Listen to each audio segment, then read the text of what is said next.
গরম করে দেওয়া যাক, আগন্তক দেখা যাবে আমাদের কি প্রসেস নিতে হয়। কিন্তু আমরা আলে সুন্নাত ওয়াল জামাত, আমরা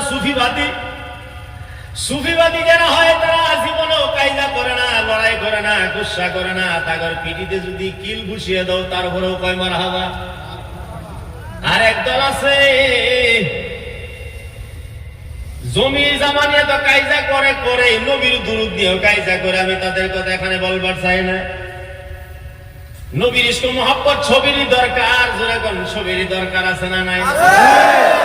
নবীর ইশক মোহাব্বত নিয়ে যদি আমরা বাড়াবাড়ি করি, নবীর ইশক মোহাব্বত নিয়ে যদি আমরা প্রতিযোগিতা করি, মহান রব্বুল আলামিন বলবেন না, না করো না, কারণ এই সব করলে আমার নবীজির ইজ্জত হানি হয়।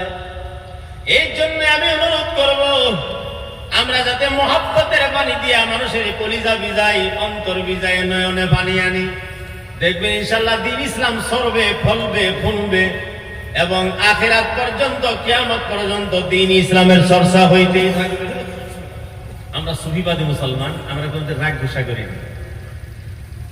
কিন্তু এই পৃথিবীর বুকে আসমানের তলে জমিনের উপরে আল্লাহ নাম নেওয়ালা, নবী নাম নেওয়ালা, কলিমা পড়নে আমরা মুসলমানে আমাদের শরীরে আঘাত করছে, এখনো দাগ আছে। যেরকম সুবহানাল্লাহ। মুফতি হায়দার আলী সাহেব কেবলার শরীরের ভিতরে দাগ আছে। সুন্নি উলামায়ে কেরামের হাতের ভিতরে, শরীরের ভিতরে, পিঠির ভিতরে এখনো দাগ আছে আঘাত করার, হামলা করার। কিন্তু আমরা কারোর উপর হাত উঠাই নেই, কারণ আমরা রাহমাতুল লিল আলামিনের রহমতের উম্মত। যেরকম সুবহানাল্লাহ। যে নবীজি উহুদের ময়দানে আঘাতপ্রাপ্ত হয়েছে, দন্দান মোবারক ভেঙে গেছে, মুখের রক্ত বায়ে বায়ে পড়তে আছে, দাড়ি মোবারক ভিজে গেছে, সিনা মোবারক ভিজে গেছে, জামা কুর্তার ভিতরে লাগে রঙিন হয়ে গেছে। সাহাবাকেরা বলছেন, নবী গো, মায়ার নবী, রহমতের নবী, অতদিন আমরা কোনদিন অভিযোগ বাড়াই নাই, আজকে আপনাদের চেহারা মুখমণ্ডলী দেখে আমাদের কলিজায় মানে না। ইয়া রাসূলুল্লাহ, আপনি হাত দুইটা উঠায় আল্লাহর কাছে প্রতিশোধ চান, বদলা চান, কারণ আপনি যদি দোয়া করেন কোনদিনও মহান রব্বুল আলামিন দোয়া ঘুরায় দিবে না। যে দুশমনেরা পাথর মেরে আপনাকে আঘাত প্রাপ্ত করলো, মহান আল্লাহ যাতে সঙ্গে সঙ্গে তাদের বিচার করে। নবী দুজাহান চোখের পানি ছেড়ে দিয়ে বলেন, সাহাবীরা রে, আমি যদি দোয়া করি আল্লাহর হুকুমে আসমান ভাঙ্গাও জমিনে ভরে যাইব, দুশমনের মাথা গইলা যাইব, দুশমনের বস্তি ধ্বংস হয়ে যাইব। কিন্তু মহান রব্বুল আলামিন আমাদের দুনিয়ার ভিতরে লানত ছড়াবার জন্য পাঠায় নাই, রহমত ছড়াবার জন্য পাঠাইছে। ওদিকে আজকে আমি লানতের দোয়া করব না, আমি দোয়া করব, ইয়া ইলাহি, আমার উম্মতের উপরে তুমি দয়া করো, যারা বুঝে নাই, না বুঝে আমার পাথর মেরে রক্ত বের করেছে, তা করে কলিমা নসিব দাও, কলিমা পড়ে তা করে মুসলমান বানায়া দাও। সেই রহমতের নবী, রহমতের উম্মত আমরা, যার জন্য আমাদের ভিতরে যদি মহব্বত আছে শুধুমাত্র নবীর আছে, যদি ডর আছে শুধুমাত্র আল্লাহর আছে, আমরা বাদ বাকি কারোর দেখে কোনো কেয়ারও করি না। আল্লাহর নবীর মহব্বতের উপরে যদি কেউ হামলা দেয় আমরা বাড়িতে বসেও থাকি না। নবীর ইশকের উপরে যদি কেউ হামলা দেয় আমরা বাড়িতে বসে কুলাইতে পারি না। আমরা সেই জাতের তরিকপন্থী মুসলমান।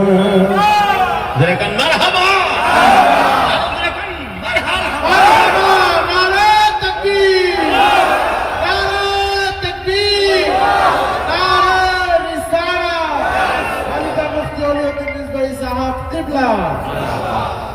আমার ওয়াজের মতলব বুঝে আপনারা ক্লিয়ার হয়ে গেছেন, আপনারা বুঝতে পারছেন। আমার বলার মতলব হলো, নবী দুজাহান আজ থেকে 1450 বছর হয়ে গেল বিদায় হয়ে যাওয়া। যেরকম কতশো বছর? আপনারা কি ভাবেন নবী চলে গেছে? এটা তো একটা তারিখ, এর একটা হিস্টোরি। 1450 বছর আগে আমার নবী দুনিয়ার থেকে চলে গেছে, জাহিরি অবস্থায় চলে গেছে।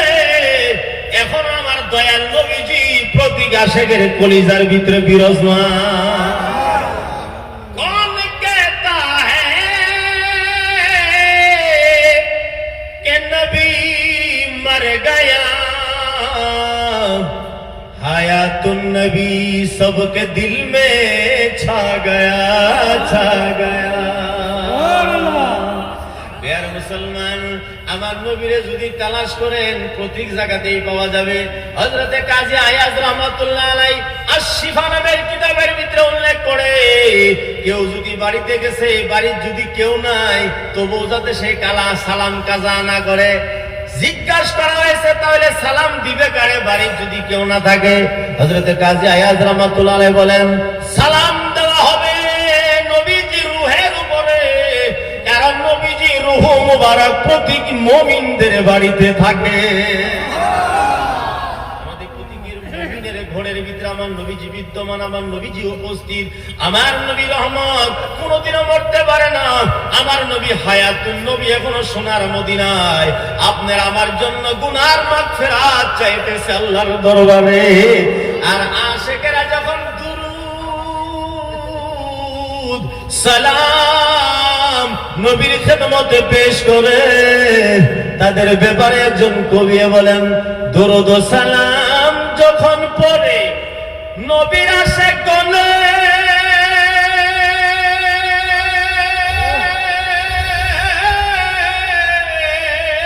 আরে খুশি গয়া দয়াল নবী আপন কানে শুলে,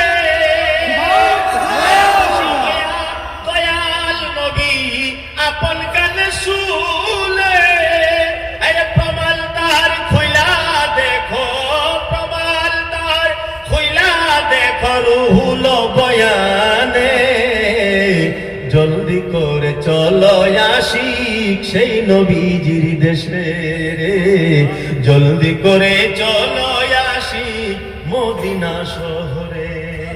আমি এখনো মদিনায় যাই নাই, কিন্তু মদিনা শব্দ যখন আমার মুখে আসে কলিজাটা আমার শীতল হয়ে যায়। এমন একটা নাম, নামের ভিতরেই মধু, তাহলে সেই জায়গাটা কত মধু। আমাদের ছাত্র হযরতে মুফতি হায়দার আলী সাহেব যখন হজে যায়, ওনার একটা মেজাজ ছিলেন, যখন মদিনায় যায় বসে তার মেজাজ আলাদা হয়ে গেছে, কথার সুর আলাদা হয়ে গেছে। কারণ যে একবার আপন নয়ন দিয়ে মদিনা দেখেছে, তার কলিজার ভিতরে মদিনা প্রবেশ করেছে। আরো যারা চলে গেছেন মদিনায়, প্রত্যেকজন মদিনার মুসাফিরের আমি জিজ্ঞাসা করছি, আমি মদিনায় যাই নাই, কিন্তু মদিনায় যাওয়ার অনুভব কিছু খুইলা বলো। সবাই চোখের পানি ছেড়ে দিয়ে বলছে, হুজুর যত কিছুই ছাইরা মদিনায় যান না কেন, মদিনায় যায় যদি কেউ ঘুরে আসবার চাইছে, সে এখনো খাঁটি মুমিনই হয় নাই। মনটা যখন মদিনায় যায় পায় এরকম লাগে, আল্লাহ আমার হায়াতটা যদি খালি মদিনায় কাটে যাইতো। কারণ মদিনার সকাল একরকম, বিকাল আরেক রকম, রাত্রি আরেক রকম, দিন আরেক রকম। ফজরের আগে আগে যেটা শীতল হাওয়া বইয়া আইসা শরীরের ভিতরে প্রবেশ করে, স্পর্শ করে, এরকম অনুভব হয় যে হাওয়াই বাতাস জান্নাত বায়ে বায়ে আমার শরীরে লাগতেছে। আর এটাতে কথা মিথ্যা না, মদিনাতে জান্নাত আছে না নাই? এই জন্য তো জান্নাতের যত ফেরেশতা আছে সবে আল্লাহর দরবারে দরখাস্ত জানায়, আল্লাহ জান্নাতে রাখছো, জান্নাত খুব সুন্দর, জান্নাতের ভিতরে অনেক নিয়ামত আছে, কিন্তু একটা নিয়ামত নাই। ইয়া রাব্বাল আলামিন, জান্নাতের ভিতরে সব নিয়ামত আছে, কিন্তু মদিনা নাই। গতিকে আমাদেরকে মদিনাতে পাঠায়া দাও, আমরা জান্নাতে থাকবার জন্য তৈয়ার না। কারণ মদিনাতে গেলে মদিনাতে নবীর রওজাও পাওয়া যাবে, রিয়াজুল জান্নাতও পাওয়া যাবে। মদিনার ভিতরে মদিনাও আছে, নবীর রওজাও আছে, রিয়াজুল জান্নাতও আছে। আর জান্নাতের ভিতরে কেবল জান্নাত আছে, নবীর রওজা নাই। তাহলে যদি আশিকের নজরে দেখা যায়, মুহাব্বতের নজরে দেখা যায়, জান্নাত বড় না মদিনা বড়? জান্নাত বড় না মদিনা বড়? এই জন্যই বড়। জান্নাতের ভিতরে কেবল জান্নাতের ফেসিলিটি, নবীর রওজা জান্নাতে নাই। কিন্তু মদিনার ভিতরে নবীর রওজাও রয়েছে, রিয়াজুল জান্নাত রয়েছে।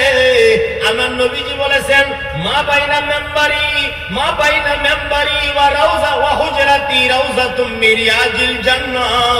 আমার হুজরাত থেকে মেম্বার পর্যন্ত জায়গা টুকরারে আমি নবী জান্নাত ঘোষণা দিলাম। আমার হাদিসটা বুঝে ভালো করে বোঝেন নাই, বুঝে নেন। নবী বলছেন হুজরা মুবারক থেকে মেম্বার পর্যন্ত, অর্থাৎ আমার নবীজি যে হুজরাতে থাকতো, এই হুজরা আর মসজিদ একসঙ্গে ছিলেন। মেহরাবের বুবুল দিয়েই আমার নবীজির হুজরায় যাওয়ার রাস্তা ছিল। ওই রাস্তা দিয়ে আমার নবীজি হুজরা মুবারকের দিকে বের হয়ে আসিয়া মেম্বরে দাঁড়ায় দাঁড়ায় নামাজ পড়াইতেন। এই যে জায়গার টুকরা, যে জায়গার টুকরা দিয়ে আমার দয়াল নবী, আমার মায়ার নবী দিনের রাতে 5 বার করে আসা যাওয়া করতেন। এই যে জমিনে যাবার নবীর কদমের ভিতরে দিনের রাতে 5 বার করে চুমা খাইতেন। এই চুমা খাওয়ার বদলায় সেই মাটিটা আল্লাহর হুকুমে জান্নাত হিসাবে আখ্যায়িত হয়েছে। এখন যত হাজী মদিনায় যায়, সেই টুকরার ভিতরে নামাজ পড়ার জন্য পাগল দেওয়ানা হয়ে যায়।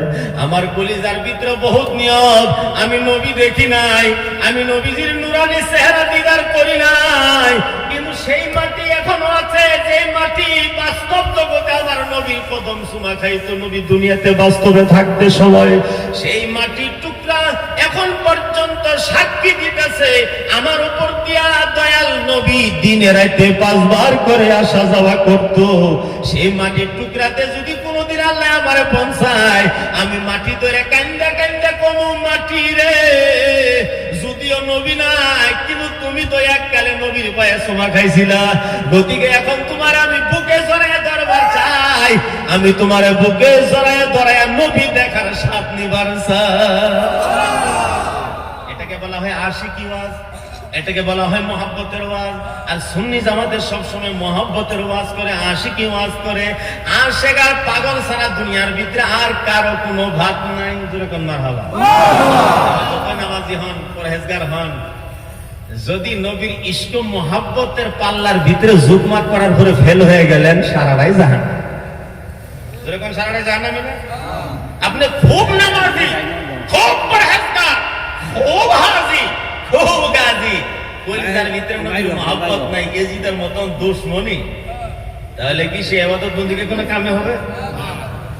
কারবালার ময়দানে ইয়াজিদ বাহিনী 22,000, আর এমন বাহিনী তার ভিতরে কোরআনের হাফেজও আছে, মাওলানা, মুফতি, আবার ওয়াক্তে নামাজও পড়ে, আবার ছুরিও দাঁড় দেয়। যেরকম কি দাঁড় দেয়? কারে জবাই করার লেগে, যেরকম কারে জবাই করার লেগে। আবার যখন আযান দেয় আল্লাহু আকবার, আল্লাহু আকবার, ইয়াজিদের যত সেলা সামানটা আছে সব খারাপ করে নামাজ পড়ার লেগে। নামাজ শেষ আবার ছুরি দাঁড় দেয়, যেরকম কাল লেগে, যেরকম কাল লেগে। মুহররমের 10 তারিখ জুমার দিনে ঠিক দুপুরের বেলায় নবীর কলিজার টুকরা ইমাম হোসেন, যার দাড়ি মোবারক দেখতে আমার নবীজির নূরের ঝলক মেহসুস হয়ে যাইত, যার হাঁটন গঠনের ভিতরে আমার নবীজির চলন ফলনের নমুনা দেখা যাইত, সেই হুসেনের 72টা তীর ধনু মেরে আঘাত প্রাপ্ত করে ঘোড়ার পৃষ্ঠ থেকে ফেলাইয়া গলার ভিতরে ছুরি মেরে জবাই করে দিয়েছিলেন। যেরকম তারা নামাজি ছিলেন না বেনামাজি ছিলেন? না না না, হয় নাই, 11 সালের নাই। তারা নামাজি ছিলেন না বেনামাজি? কিরকম নামাজি? পাক্কা না কাচ্চা? তহলে দাগা ছিল না নাই? কোরআন পড়ছিল না নাই?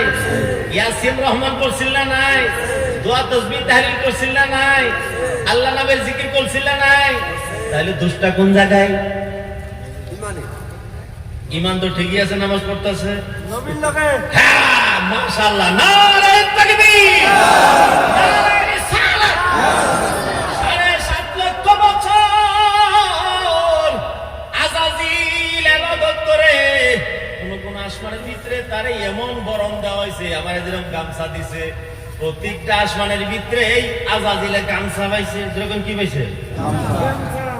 আম মানুষের হাত দিয়ে না, ফেরেশতারা আল্লাহর হুকুমে গামছা নিয়ে দিছে, পাগড়ি ভরাইছে। এক এক আসমানে এক এক টাইটেল পেয়েছে। কোন আসমানের ভিতরে আরিফ, কোন আসমানের ভিতরে জাহিদ, আমাদের তো একটা টাইটেল মুফতি। যেরকম কয়টা টাইটেল, বেশি বেশি আর এক টাইটেল লাগান যাবো খলিফা। কিন্তু আযাজিলের টাইটেলের শেষ নাই, এক এক আসমানে এক এক টাইটেল। দেওয়াইছে কারা আল্লাহ খেলা জমাবো পড়ে অল্প পড়ে যেরকম সুবহানাল্লাহ অত কিছু টাইটেল পাওয়ার পরে তার ইমানের তো কোনো খামখেয়ালি ছিল না এক আল্লাহ মানছে সবকিছু ঠিকই আছে কিন্তু একটা জায়গায় খালি দোষ আল্লাহ রাব্বুল আলামিন বলছিলেন আযাজিল তুমি সেজদা করা লাগবো আদম যার ভিতরে এটা মারফতি কথা আল্লাহ খোলে নাই যার ভিতরে আমি আল্লাহ নিজে বিদ্যমান আমার হাবিবের নূর বিদ্যমান এই কথাটা আল্লাহ খুলে পায় নাই খালি বলছিলেন কি উসজুদু লি আদম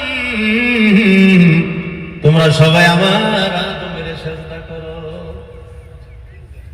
আযাজিলের কোনো দোষী নাই আল্লাহ মানে আল্লাহ এক ওটাও মানে আল্লাহর সাথে কোনো শরীক না ওটাও মানে ইবাদত বন্দেগীর ভিতরে কোনো ত্রুটি নাই সেজদা করার ভুল নাই রুকু করতে ব্যাঘাতি নাই তবে ব্যাঘাতিটা সৃষ্টি হলো কোন জায়গায় ওই যে মহান রব্বুল আলামিন বলছিলেন সেজদা করো শয়তানে ভাইবে নিল আমি শিরক করব না এক আল্লাহরে সেজদা করতেছি আবার ওই আল্লাহ কয় আমার বাহিরে আরেকজনের সেজদা করো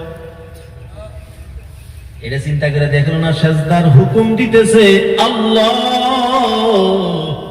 তাহলে আমি আমার ফতোয়া কেন জাহির করি আযাজিল বড় মাওলানা হয়ে গেল নিজেই ফতোয়া লেখা শুরু করলো আমি সেজদা করতাম না আল্লাহ কারণ হইল আমি হইলাম আগুনের তৈরি আদম হইল মাটির তৈরি এই যে একটা তাকাব্বুরি ঢুকলো গ্যাবারিটি ঢুকলো আজকেও দেখা যায় অনেকে নিজের নামাজ বাদ দিয়ে আরেকজনের নামাজের খবর নেই যেরকম এরকম বলা আছে না নাই আযাজিল এই কামটা শুরু করছে আযাজিলে নিজের খবর না নিয়ে আরেকজনের খবর নেই টেনশনে পড়ে গেছে সেরে হয়ে যাবে আমি হইলাম আগুনের তৈরি আর যারে সাজদা করার জন্য উপদেশ দেওয়া হইতেছে সে হলো মাটির তৈরি আমি তারে সাজদা মহান রব্বুল আলামিন বললেন তুই বুঝলি না আসলে তো আমি শিরক করার জন্য সাজদার হুকুম দেই নাই ওই যে আদমের ভিতরে আমার হাবিবের নূর বিদ্যমান করিয়েছি বিরাজমান করিয়েছে সেই নূরের তাজিম করার জন্য আমি হুকুম দিছিলাম সাজদা করার যেরকম আল্লাহু আকবার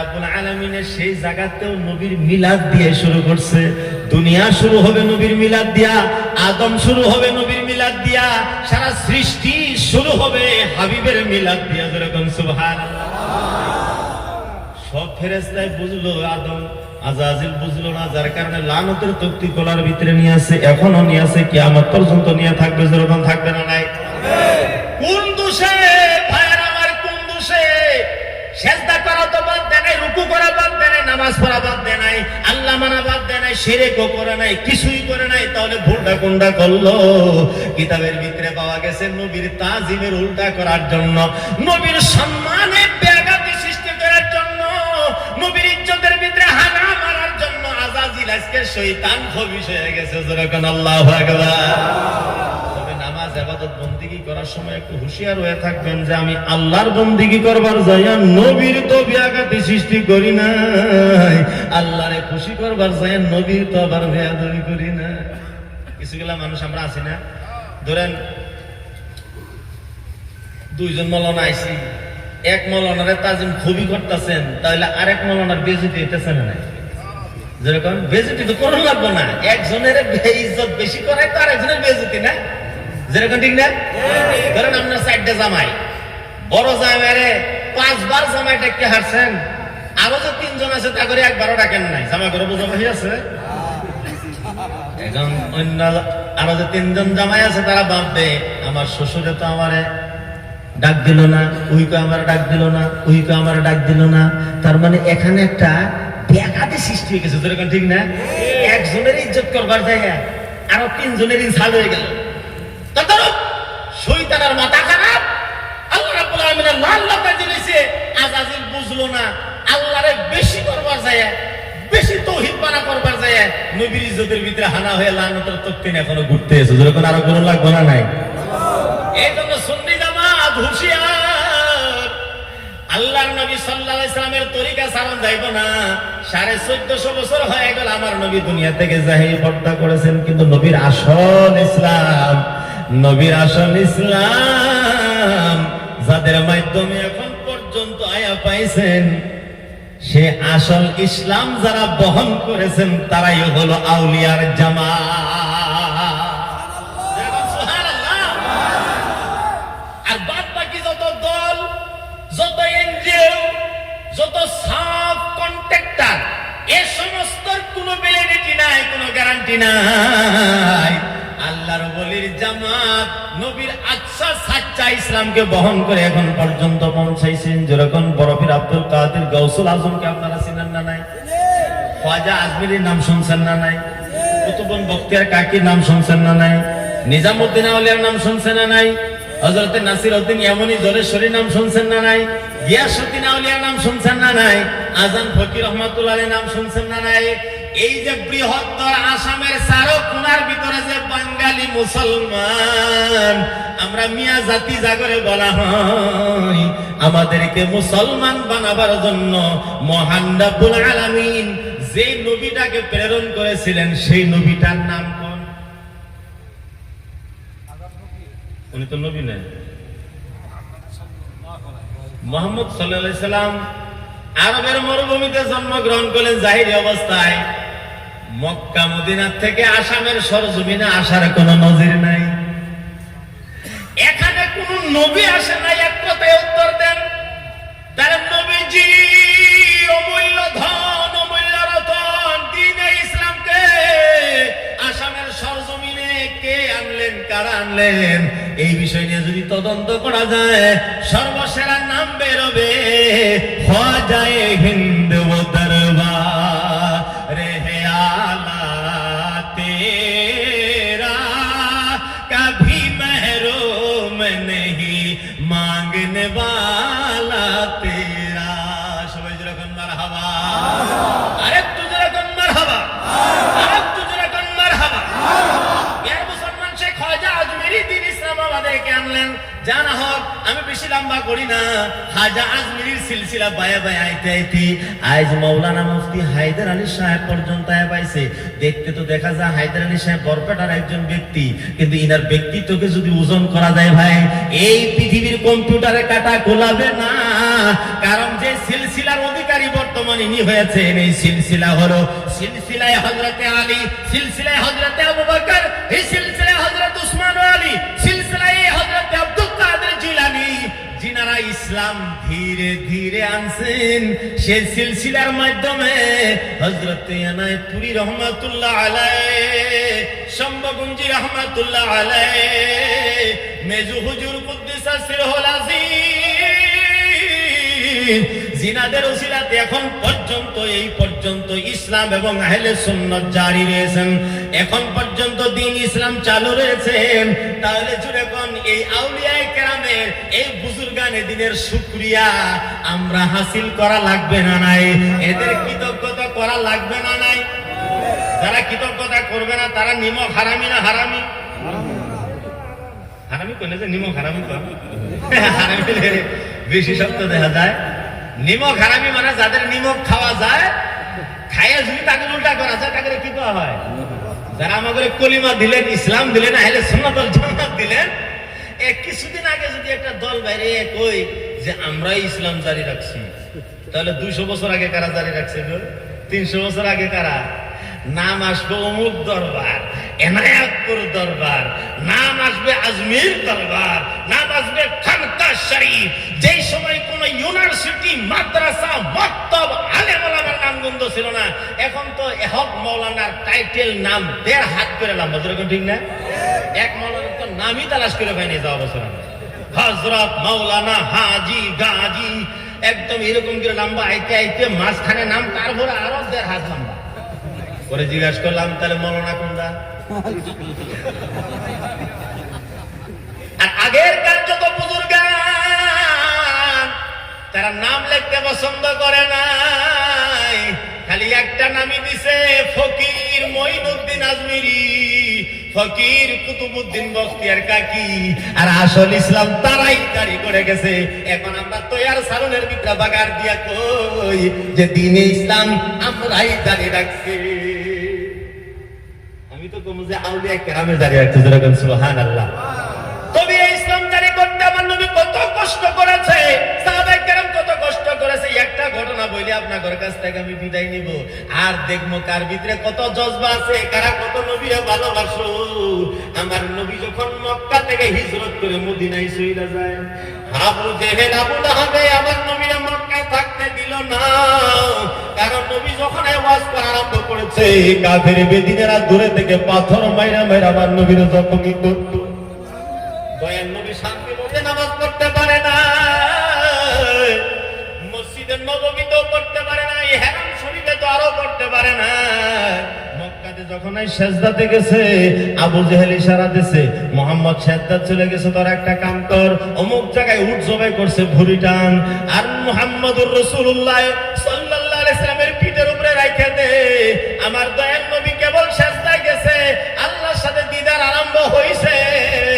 আবু জেহেলে হুকুম দিয়েছে উকবা বিন মুইতে ওই উটের ভুঁড়িটাই না আমার নবীর নূরানি পিঠের উপরে রাইখা দিছে। এমন দিন গেছে আমার নবীর একজন ভক্ত নাই যে ভক্ত ভুঁড়িটাকে সরায় দিত। সবাই বেদিন আর বেদিন, নবীর কলিমা পড়নেওয়ালা কেউ না। দূরে থেকে নবীর কলিজার টুকরা মা ফাতেমা দেখছে, বাবা সেজদা থেকে মাথা উঠতে খুব কষ্ট হইতেছে, দৌড় দিয়া গেছে, বাবা ভয় করো না, আমি ফাতেমা আছি, তোমার ভুঁড়ি সরায় দিতেছি। পিঠি থেকে ভুঁড়ি সরায় দেয় নবী আমার, সেজদা থেকে মাথা উঠায় চোখের পানি ছেড়ে দিয়া কয়, ফাতেমা আমার কলিজার টুকরা, তোমারে দিয়া ইসলাম জারি থাকবে। আমি দোয়া দিলাম তোমার পেট থেকে যারা জন্ম হবে তারাও ইসলাম জারি করবে, খালি জারি করবে না, মইনা যাওয়া ইসলামকে জিন্দা করে দিবে।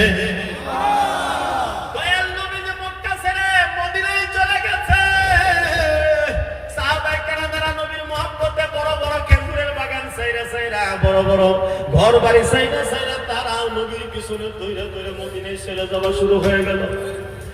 বড় বড় মালিক জমিদারি তারা কিছুই পছন্দ করে নাই, নবীর দিদার নাই, মক্কা তাহাদের কোনো শান্তি নাই, চলো চলো মদিনায় চলে যায়।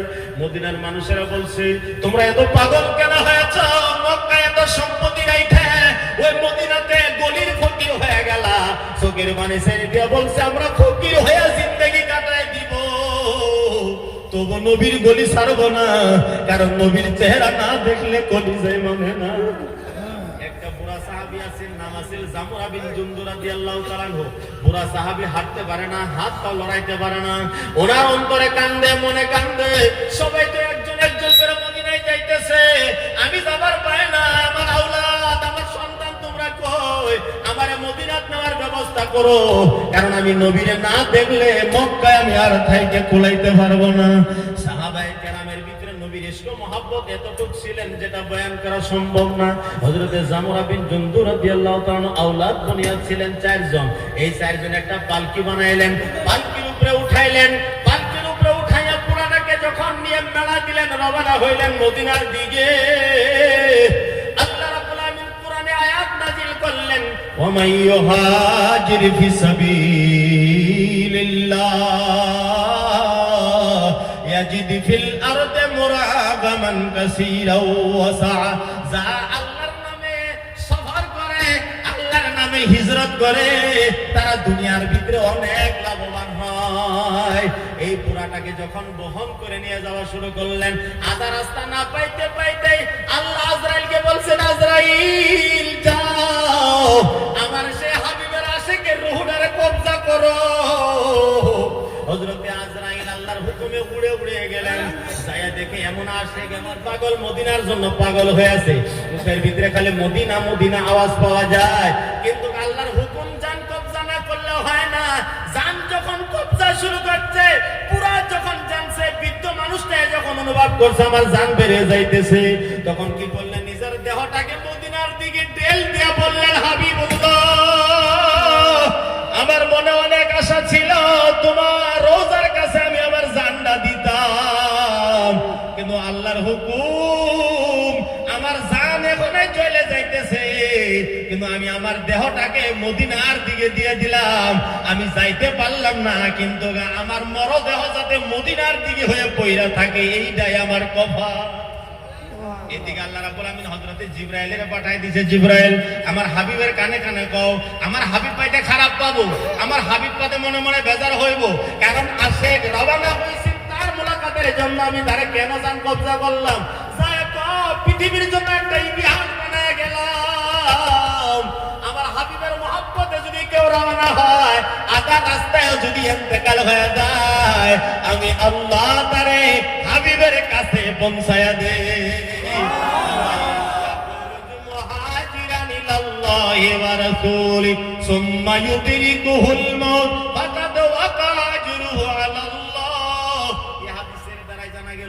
আমরা যারা বরপেটার মানুষ, আমরা যারা মানকাসের মানুষ, মনের ভিতরে ইশক মোহাব্বত নিয়ে যদি আমার জায়গার ভিতরে আমি মইরা যাই, ভয় করে না শেখেরা পাগলেরা, মইরা তো যাবা নিজের দেশে, কিন্তু কবর থেকে তোমার রাস্তা বানায় দেওয়া হইবে নবীর দ্বারে যাবার জন্য।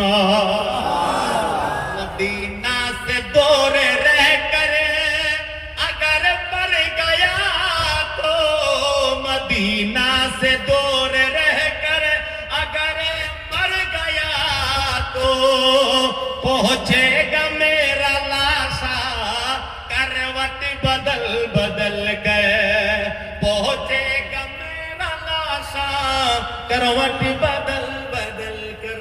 मरहबा। আমি বললাম এটা আমি বাস্তব দিয়ে বুঝাই দেই, কোন সুদখোর যায় যদি মদিনায় মরে যায় কবর দেব কোন জায়গায়? দেখুন একটা ঘুষখোর যায় যদি মদিনায় মরে যায় তার কবর দেব কোন জায়গায়? মদিনা ঢুকে দেব না, মদিনায় দেব। খুব সহজই হইলো, 50 বছর সুদ খায়া মদিনা পরশ করে মরে গেল, আর জান্নাতুল পাখি দিকে বললো কবর আজাব, তাই না?